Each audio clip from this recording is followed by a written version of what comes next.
The Living Bible came out, I don't know how many years ago, but it doesn't seem that many years ago, but it was given to young people especially, so that they could, for graduation presents and all, so they could learn the Word of God better. Is it a good translation? Well, the Living Bible is probably one of the worst things you could give a child. For many years, the Living Bible had a lot of curse words in it, and that you wouldn't want your little child to read or to pick up. Now, they've finally taken them out, but there are a lot of copies in print that still have all those curse words in it. But something interesting happened to Mr. Taylor and to 4 or 5 other gentlemen who wrote these new versions.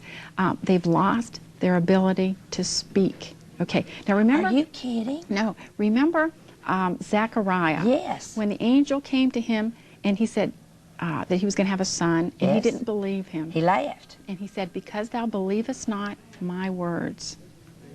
And he couldn't speak. Well, Mr. Taylor's lost his ability to speak. It was reported in Time magazine some years ago, but he's not the only one. New version editor after new version editor apparently are losing their ability to speak. It appears that God is continuing to judge them on these sorts of things. Some of your listeners have probably heard of J.B. Phillips' translation. He has a book called The Price of Success. And in that book, he talks about how he lost his ability to speak. And that's why the book is called The Price of Success. And so he had to quit traveling around and quit doing all sorts of things like this because he lost his ability to speak. For no reason? No, for no reason at all. Disease? No, Nothing. no. Isn't that something? The gentleman who wrote the Greek text underlying the NIV and the NASB, B.F. Westcott, lost his ability to speak.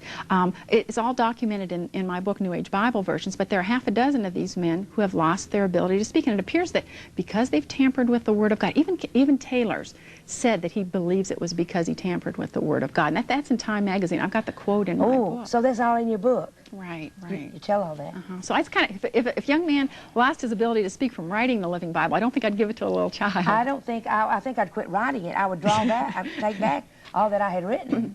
My, that is serious. Right.